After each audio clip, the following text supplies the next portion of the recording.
తొక్కి పట్టి నార తీస్తాం. ఆడపిల్లల జోలికొస్తే తొక్కి పట్టి నార తీస్తాం, నడు వంచి దెబ్బలు కొడతాం అని చెప్పినటువంటి పవన్ కళ్యాణ్ గారు ఏది తొక్కలేదు, నారాలేదు. మహిళలకు అన్యాయం చేయడం ఒక రాయల్టీగా ఫీల్ అవుతున్నారు జనాలు. మహిళలకి అన్యాయం చేస్తే ఏం కాదులే అంటే వాళ్ళలో ఒక వణుకు, ఒక భయం అనేది తగ్గిపోయింది. ఎందువల్ల? ఒక కట్టుదిట్టమైన వ్యవస్థ లేకపోవడం వల్ల. గత 5 సంవత్సరాలు ఇలా లేదే. ఆడపిల్లల జోలికి రావాలంటే వణుకు పుట్టేది ఒళ్ళంతా. ఎందుకంటే వేగంగా శిక్ష పడుతుంది, వేగంగా పోలీసులు అక్కడికి చేరుకుంటారు, నేరస్తుడు తప్పించుకునే టైం కూడా ఉండేది కాదు. అంత ధైర్యంగా బతికిన మహిళలు ఈ రోజున కూటమి ప్రభుత్వంలో గుండెలు అరచెత్త పట్టుకుని బతుకుతున్నారు. అయినా ఇలా తప్పులు చేసే వాళ్ళందరికీ కూడా కూటమి ప్రభుత్వం మద్దతు పలుకుతూ ఉందంటే నాకు ఆశ్చర్యం వేస్తుంది ఒక్కసారి. మళ్ళీ కిరణ్ గారి విషయంలో, కిరణ్ రాయల్ గారి విషయంలో అంటే ఆగ మేఘాల మీద లక్ష్మి గారిని అరెస్ట్ చేయడానికి జైపూర్ రాజస్థాన్ జైపూర్ నుంచి పోలీసులు వచ్చేసారు, అరెస్ట్ చేశారు, తీసుకెళ్లిపోయారు. మరీ గమ్మత్తుగా ఈ విషయాన్నైనా 3 రోజులు ముందే చెప్పారు.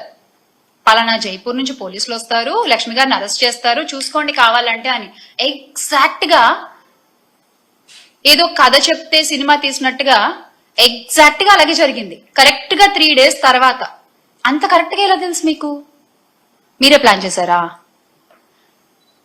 మీరు చేసిన అన్యాయాలు బయట పెడుతున్నారని చెప్పి, మీకు ఎదురుగా ఒక మహిళ నిలబడి పోరాడుతోందని చెప్పి మీరే ప్లాన్ చేశారా? అంత ఆగమేఘాల మీద పక్క రాష్ట్రాల నుంచి మీరు అధికారులను తీసుకొచ్చి పని చేయించుకోగల సత్తా మీకుంటే, అంత పలుకుబడి మీకుంటే, సార్ ఆ పలుకుబడిని కొంచెం రాష్ట్ర ప్రయోజనాల కోసం వాడండి కదా, రాష్ట్ర మంచి కోసం వాడండి కదా. ఒక ఆడపిల్లకి అన్యాయం చేసిన వాడిని రక్షించడం కోసం మీరు ఆ పలుకుబడిని వాడేది. కూటమి నాయకులు ఒక ఆడపిల్లకి అన్యాయం చేసిన వాడిని రక్షించడానికి ఇంత పలుకుబడి వాడతారా? అదేదో రాష్ట్ర ప్రయోజనాల కోసం వాడి ఉంటే ఎంతో కొంత మంచి జరిగేది కదా రాష్ట్రానికి. గెలుపోవటమి సహజమే.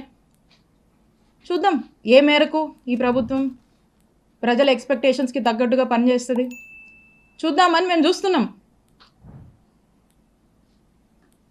చాలా క్రమశిక్షణగా, చాలా పద్ధతిగా మా నాయకుడు చూపించినటువంటి బాటలో ప్రజలకు మేలు చేస్తూ నడవడమే మాకు తెలుసు. ఇలా మీలాగా చీప్ ట్రిక్స్, ఈ చీప్ పాలిటిక్స్ ఎవడనో పెట్టి ఏదేదో చేస్తామంటే నేను ఒకటే చెప్తా ఉన్నా. నాకు నవ్వొస్తుంది పుల్లారావు గారు.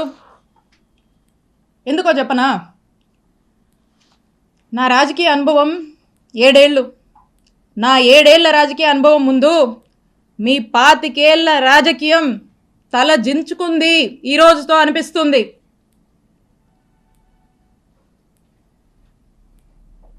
అక్రమ కేసులు కడతారా? అక్రమ కేసులు పెడతారా? భయపెట్టాలని చూస్తారా?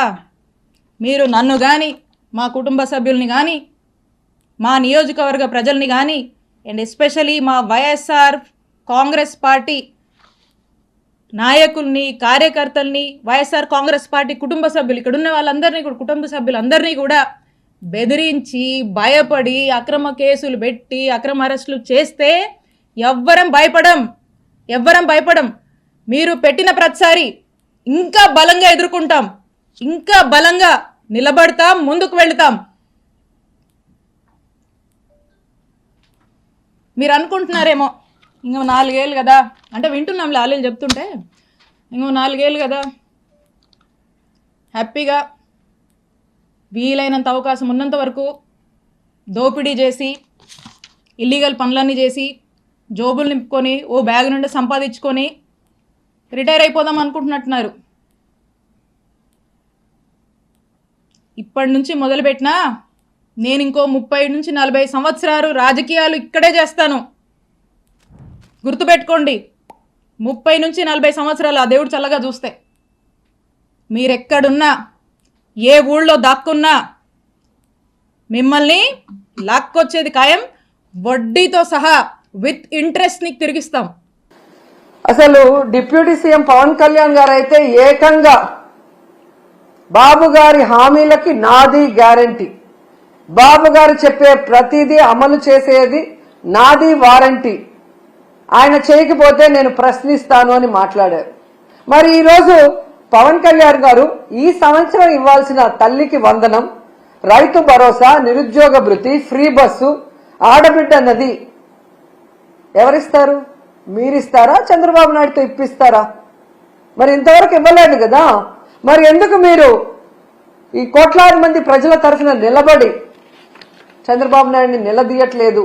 ఏం అడ్డం వస్తుంది మీకు అని ప్రశ్నిస్తున్నా. ఈరోజు ఎంత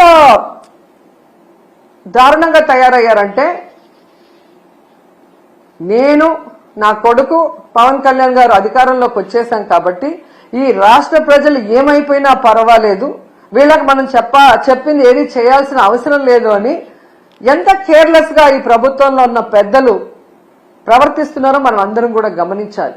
ఎన్నికల ముందుకి ఎన్నికల తర్వాత వాళ్ళ ప్రవర్తన ఎలా ఉంది అంటే, ఎన్నికల ముందేమో బాబు షూరిటీ భవిష్యత్తుకు గ్యారంటీ, కానీ ఈరోజు Babu surety cheating guarantee. Cycle కోటేస్తే ఫ్రీ బస్ మీ ఇంటి ముందుకే వచ్చేస్తుంది, గ్లాస్ కోటేస్తే ఏ క్లాస్ ఉద్యోగాలు మీకు వస్తాయి.